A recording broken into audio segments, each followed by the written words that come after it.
Bonjour à toutes et à tous, bienvenue sur KTV Quasi FM, le 106.9 pour ce temps de parole, toujours en direct à la radio et à la télévision. Oui, l'actualité est grave, il ne pleut pas, en tout cas pas assez pour inverser les tendances des retenues collinaires et changer l'organisation de distribution d'eau actuellement dans le sud. Pour en parler, pour parler du ciel, pour parler de la pluie, de ce qui pourrait arriver ou pas, c'est Bertrand Laviec, monsieur Météo qui est avec nous. Bertrand Laviec, bonjour. Oui, bonjour à tous. Merci d'avoir accepté notre invitation. Vous avez des petits yeux ce matin, Bertrand. Oui, c'était pas le week-end le plus facile. Oui, parce qu'il y a eu quand même pas mal d'annonces ce week-end. Il y a eu. La question qu'on se pose quand on est météorologue, en fait, la météo, c'est quoi, hein? On a plusieurs choses sur la table, on a plusieurs scénarios possibles, et on essaye de dégager le scénario majoritaire. Et après, on prend des décisions en fonction. Là, on a eu vendredi, on avait tous les signaux pour avoir un truc catastrophique, en fait. Hein. Je pèse mes mots sur Mayotte, qui avait une probabilité à peu près de 60% d'arrivée. Là, si c'était arrivé, on aurait eu une catastrophe, quoi. On aurait eu des morts. Donc, faut pas hésiter quand c'est comme ça. Hein. Alors, on dit souvent le principe de précaution, mais dès qu'on a un signe comme ça, il faut passer en vigilance. Il n'y a pas le choix. Hein. On est obligé de le faire. Et si c'était à refaire, je le referais. Alors nous, on a fait des captures d'écran de ce qui s'est passé à ce moment-là. Je pense que Cyril va nous les montrer, où effectivement, on voit ce paquet de nuages qui arrivent au-dessus de Mayotte. Regardez, voilà. Et on se dit, mais quand on va prendre ça sur le coin du baigneur, on va charger. Eh bien non, on l'a pas pris. Voilà, alors, encore une fois,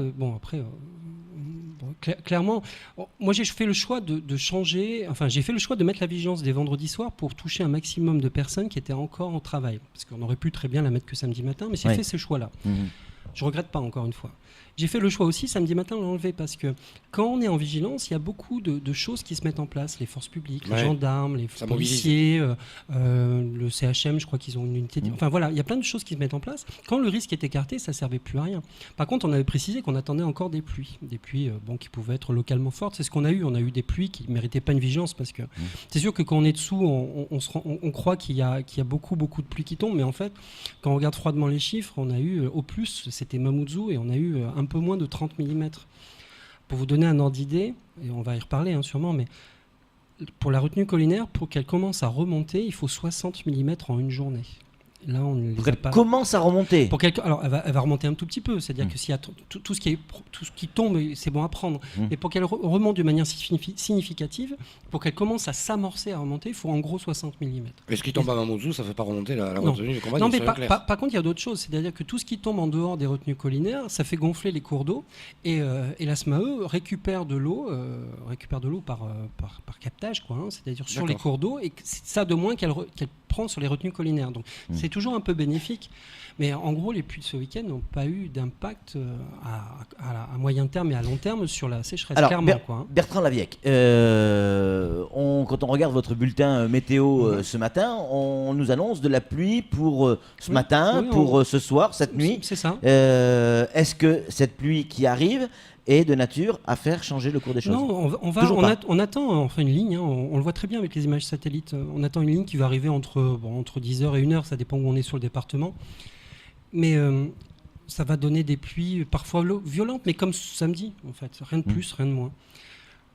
On est encore loin des seuils. Hein. Il est tombé depuis le début de la saison des pluies, donc depuis le 1er novembre, mais il manque la moitié des pluies qui tombent d'habitude. La moitié. Et encore, il y a des endroits où c'est pire.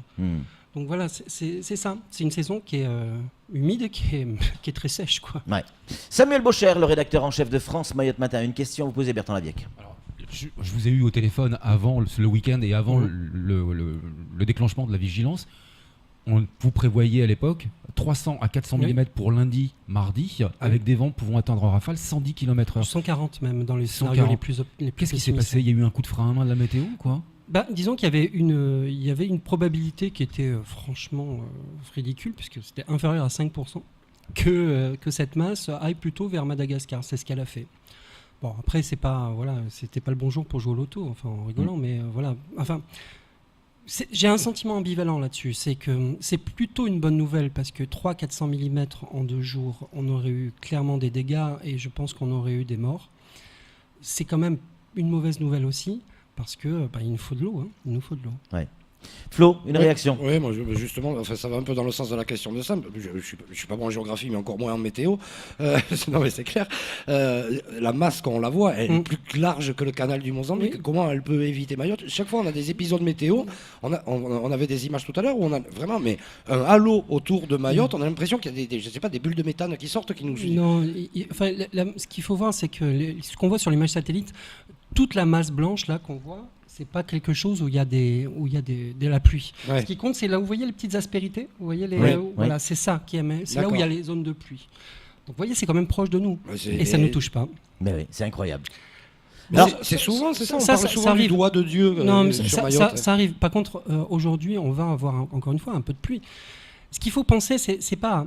Il peut y avoir des fortes pluies sans vigilance. Vigilance, c'est quand il y a un danger pour la population. Clairement, si on avait pris 400 mm et si on avait pris du vent jusqu'à 140 km/h, c'était un danger de mort pour certaines personnes qui étaient en difficulté. Donc là, il ne faut pas hésiter, c'était vigilance. Par contre, chaque fois qu'il pleut beaucoup, on ne va pas mettre une vigilance. Parce que, encore une fois, je comprends que les gens qui étaient dans pleine rue de Mamoudzou au moment où il pleuvait, ils pensaient vraiment, franchement, que c'était arrivé. 20 mm, 25 mm en 1 heure à peu près, évidemment, c'est beaucoup. Mais ça a duré qu'1 heure. Ouais. Alors, il y a eu des dégâts avec 20 mm sur Mamoudzou, mais alors on imagine 400 mm. C'est différent. Il peut y avoir des dégâts avec 15 mm. J'ai vu des... Il montrait, donc sur une autre télévision amie et concurrente, il montrait des images d'un parking, d'un restaurant à Kaweni, où dès qu'il pleuvait 5-10 mm, la personne, vous voyez, il avait 10 cm de boue dans son parking. Pour quelques centimètres. Là, on parle de 20 fois plus. Bertrand Lavieille, de 20 fois plus. Parlons de demain au sens figuré du terme, l'avenir. La saison des pluies n'est pas encore là. Même s'il va pleuvoir, effectivement, aujourd'hui et cette nuit, vous l'avez clairement expliqué, mais ce qui va tomber là, c'est pas la saison des pluies. Est-ce que, avec vos machines, les engins de guerre que vous avez dans votre centre anti-terre, est-ce que déjà vous voyez arriver la saison des pluies? Non, malheureusement non. Après, on a une vision limitée. Oui. Que, là, allons jusqu'à ce que vous, au moment où vous pouvez voir. Jusqu'à en gros la moitié de la première semaine de février, donc on a une vision à 3 semaines à peu près, et là on voit pas de telle vague de mousson. Donc pas de saison de pluie avant la première semaine de février. Ça ne veut pas dire qu'il ne va pas pleuvoir. Encore une fois, on peut avoir un orage isolé comme on a eu dans les derniers jours, quelques millimètres comme ci comme ça, mais ce qui compte une saison des pluies, c'est des pluies fortes et généralisées. Oui. Des pluies fortes et partout, y compris au-dessus des retenues collinaires. Là, pour l'instant, on ne la voit pas. Clairement.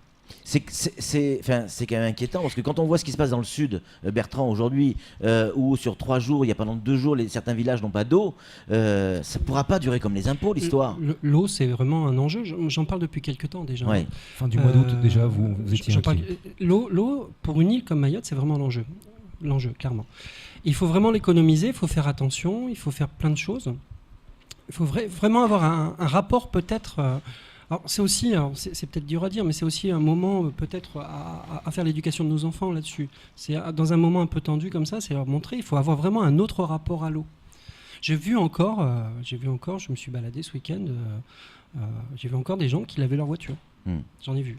Alors une question. Voilà, c'est juste une voiture. Quand on la lave chez soi, c'est 500 litres d'eau. 500 litres d'eau, ça correspond en gros aux besoins journaliers minimum de 80 personnes.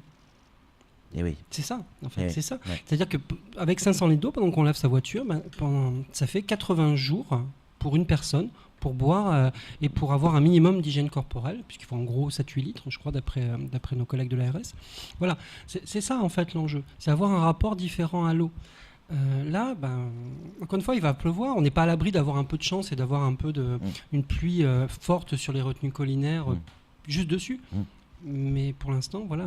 Cette saison des pluies, Bertrand Lavieille, pour le moment, on a bien compris, c'est bien clair. On ne voit rien avant la première semaine de février, ce qui n'exclut pas des averses plus ou moins importantes d'ici là, mais c'est pas là, ça sera pas la saison des pluies. Ça veut dire quoi? Que la saison des pluies se décale dans le temps ou elle va se ramasser? Parce que à force, on va arriver à la fin de la saison des pluies. On est plutôt sur un scénario où ça se ramasse. C'est-à-dire qu'on devrait avoir à peu près la même quantité d'eau qu'on a chaque année, mais au lieu d'avoir ça distribué sur 5-6 mois, on devrait l'avoir que sur 2 ou 3 mois. Donc des pluies plus fortes et plus régulières. Voilà. Mais bon... Ça peut avoir des conséquences importantes oui, aussi. Oui, mais là c'est compliqué par contre. Ouais. Autant les grands ensembles, on voyait assez bien que la saison des pluies allait être tardive. Il y avait un doute quand même sur que ce soit très tardif. Encore une fois, moi, je suis assez inquiet depuis quelques temps déjà. J'en ai parlé sur ce plateau-là il y a quelques mois. Là, j'espère qu'on aura notre quota d'eau, clairement. Mais comme je le dis, j'espère, parce qu'on ne peut pas prévoir ça aussi longtemps à l'avance. Techniquement, Bertrand Lavieille, mais bon, voilà. Expliquez-nous. Il n'y a pas de raison. Comment, si c'est possible, sauf si c'est un secret professionnel, comment vous voyez la saison des pluies ça ressemble à quoi? Qu'est-ce qui vous permet de dire je ne vois rien ou je vois? En fait, c'est la saison des pluies. C'est ça tout le paradoxe de la météo. On arrive à voir avec beaucoup d'acuité et beaucoup de finesse des grands ensembles à quelques semaines. C'est-à-dire les grands ensembles, c'est les gros anticyclones, les dépressions, les fronts froids, la zone de convergence, tout ça. Et on a beaucoup de mal à voir la progression d'un orage sur quelques heures. Donc c'est ça qui est étrange, c'est-à-dire qu'on sait qu'on a des risques orageux, mais on est incapable de dire si l'orage va être à Mamoudzou, ou va être à Kungu, ou va être à Pamandzi. Ça, on est incapable de le faire. Alors par contre, on sait qu'on a une zone qui est plus ou moins orageuse. Mais pour les grands ensembles, c'est plus simple. C'est-à-dire qu'en fait, la saison des pluies, c'est quoi? C'est la zone de convergence intertropicale qui rejoint un flux de mousson qui est en Afrique, et ça descend sur Mayotte. Enfin, voilà, dit comme ça a l'air simple, c'est un peu plus compliqué que ça, mais en gros, c'est ça. Mais quand on prend cette carte, là, on le voit mal. Cette image, on voit parce que je ne sais pas si vous encadrant, on arrive à faire. On va voir. En fait, ce qu'il faut, donc là, c'est la nuit, donc on voit mal. Mais il y a une ligne qui est ici, qui est la zone de convergence intertropicale, c'est l'équateur météorologique, en fait. Ouais. Il faut le faire. Excusez-moi, Bertrand, sur l'autre. Pardon. Voilà, sur l'autre. Voilà, ça sera parfait là. Voilà. Donc ici, on a la zone de convergence intertropicale. Dans d'autres moments, j'aurais dit que les Fidji étaient de l'autre côté.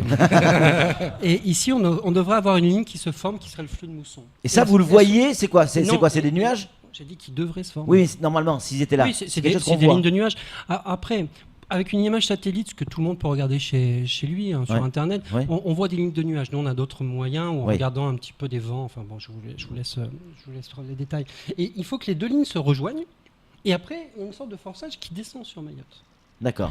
Et cette ligne-là, surtout la ligne africaine, c'est celle-là qui compte, c'est le flux de mousson. On n'arrive pas à la modéliser, on n'arrive pas à la voir se former dans les semaines qui viennent. Voilà. Alors, ce problème que l'on a de manque d'eau ici à Mayotte, si je comprends ce que vous nous expliquez, vu que cette ligne n'existe pas encore, ça veut dire que ce problème d'eau, il existe partout. En tout cas, partout dans la zone. Pas partout dans le canal, parce qu'en fait, la quantité d'eau est la même, donc elle est distribuée différemment. Ouais.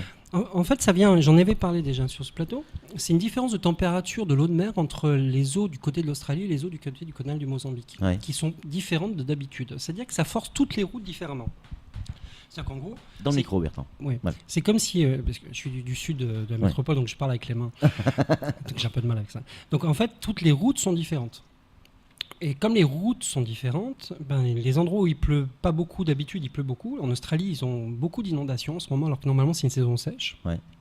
Et nous, on manque d'eau, alors que normalement, on devrait être en pleine saison des pluies. Ouais. C'est quand même incroyable ce phénomène, Samuel. Oui, tout à fait. On est aussi en pleine saison cyclonique. Elle a démarré depuis quelques semaines maintenant. On ne voit rien venir. On a échappé peut-être à quelque chose une dépression en tout cas. Est-ce qu'il y a des risques ? Oui, avec la chaleur qu'il fait aujourd'hui, les températures qu'il y a de l'eau dans le canal du Mozambique. On est toujours sur la même chose. Quand on a lancé il y a quelques temps un bulletin de prévision saisonnière. Encore une fois, les prévisions d'ensemble à moyen terme, on les voit plutôt bien. Et on avait dit que sa saison serait beaucoup plus calme que d'habitude. Vous n'êtes pas planté, ça c'est clair. Et là, c'est vraiment très calme. Par contre, c'est ce que j'avais dit aussi sur votre plateau, il en suffit d'un. Oui, c'est clair. L'année dernière, c'était calme aussi, puis on a eu Fantala. Et si Fantala est arrivé sur Mayotte, ça aurait pas été, on s'en serait tous souvenus. Ouais. Là, ce qu'on a failli avoir ce week-end, c'était pas encore un cyclone, mais ça commençait à ressembler à une dépression tropicale. Voilà, une dépression tropicale sur Mayotte, encore une fois, ça fait des décès, ça fait des victimes, ça fait beaucoup de dégâts. C'est quoi la différence entre un cyclone tropical, une dépression tropicale, c'est ça, et un cyclone? Il y a plusieurs étapes, perturbation tropicale, dépression, cyclone, cyclone intense. Ouais. En fait, c'est juste une question de force du vent. C'est le vent. C'est la vitesse du vent. Voilà, c'est la vitesse de vent près de l'œil. D'accord. Alors plus c'est violent, évidemment, plus il y a de dégâts. Ouais. Mais là, on parlait de 100 jusqu'à 130, 140 km/h en rafale. Donc le record de vent sur Mayotte, jamais enregistré, c'est 149 et c'était à l'époque de Kamissi. Ouais. Vous voyez, donc ça a approché les records. Hein. Bertrand Laviec, il nous reste 2 minutes. J'aimerais vous poser une question très franche, très claire. Et je sais que vous répondez rarement avec la langue de bois. Est-ce qu'aujourd'hui, avec l'expérience que vous avez, l'expérience professionnelle que vous avez, en tant que spécialiste de la météo, est-ce qu'aujourd'hui la situation vous inquiète ? Oui, bien sûr, oui. Ben, je le dis depuis tout à l'heure et je le dis depuis quelques mois, ça m'inquiète, oui, je suis très inquiet. Non seulement je suis inquiet, mais je suis très inquiet. Quand j'ai vu le phénomène partir ce week-end, c'était pas de gaieté de cœur en fait. Encore une fois, je me suis dit, bon, tant mieux parce qu'on aurait eu des morts et fallait pas ça, mais ça nous aura apporté un peu de pluie. Donc c'est toujours un sentiment un peu ambivalent. Là, clairement, on va avoir de la pluie, enfin avoir un temps un petit peu comme ça, nuageux avec des averses jusqu'à mercredi. Et après, ben, on repart sur du grand beau. Alors de grand beau, même le terme beau, c'est... Enfin, là, beau est peut-être mal employé, on va parler sur du grand, du bleu et du sec. Encore une fois, avec quelques petites pluies de temps en temps. Mais, vous êtes croyant ? Non, pas du tout. Mais, vous risquez de devenir ? Mais il y a un article... Il faut prendre tout ce qu'on peut prendre. Hein. Il y a un article dans Mayotte Première, sans leur faire de publicité, d'un copain, Ali, qui dit bah, maintenant il peut pleuvoir. Quoi. Les mariages, c'est fini, arrêtez de prier. Ouais. Bon, on y croit pas, mais il faut mettre toutes les chances de notre côté maintenant. En tout cas, merci Bertrand Laviec d'être venu sur ce plateau. Un métier difficile hein, que vous faites, surtout en ce type de situation. Ouais, hein. Oui, mais on a une utilité quand même, encore une fois. Prévoir des choses comme ça qui peuvent être violentes, enfin, même si c'est moins évident qu'avec les gendarmes, qu'avec les pompiers, qu'avec les policiers, bah, on fait partie quand même du service public. Et il y a un risque, il y a quand même un risque. Et honnêtement... Voilà, la météo, c'est aussi l'eau, c'est aussi la vie. Et c'est dur, c'est vrai que c'est un week-end dur, mais c'est un week-end qui... Enfin, voilà, ça rend humble, et puis aussi... voilà, il faut continuer, mais encore une fois, toutes les décisions qu'on a prises, je trouve qu'elles étaient complètement justifiées. Aujourd'hui, il va pleuvoir, certainement en fin de matinée, également en fin d'après-midi, peut-être même dans la nuit, mais rien qui permettra effectivement de changer les tendances. En tout cas, merci d'être venu, Bertrand Laviec, et d'avoir répondu à nos questions. C'est tout pour ce temps de parole. Tout de suite, la suite de nos programmes.